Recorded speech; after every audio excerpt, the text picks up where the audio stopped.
The Venus de Milo is arguably the most famous of our Hellenistic sculptures, and what we're looking at is a larger-than-life marble.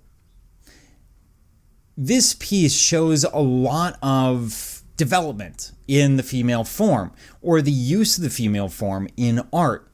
She's modestly draped, but more overtly sexual than Praxiteles' version of Aphrodite.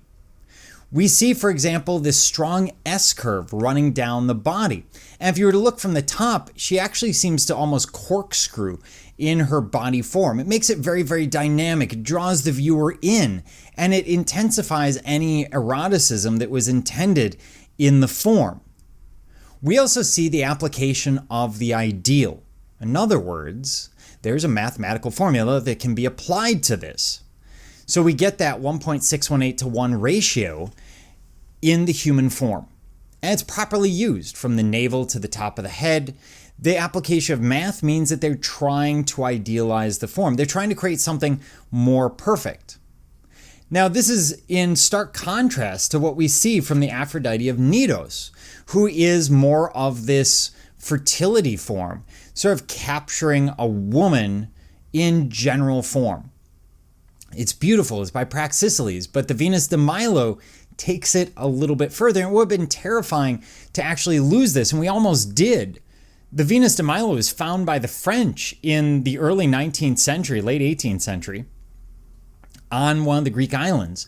She was in a rubbish pile. She was going to be burned, put into a kiln to create lime so that they could create plaster and cement to build houses. So we nearly lost the form. By the way, the arms are missing. They've always been missing from the French discovery. We have no idea what they would have looked like, although people like to guess. It's a very common sort of paper to see written. And when we compare the two forms, we see that the Venus de Milo seems to be a little bit narrower. The hips are still a little bit larger, giving across that sense of fertility, as are the breasts. The rest of the form, however, has taken on a more idealized form. This is the cosmopolitanism that is so typical of the Persians at the time. And this is what's going to really move the Greeks in a different direction in terms of how they look at the female form. She would have been painted very lifelike once again. So all of these sculptures were painted.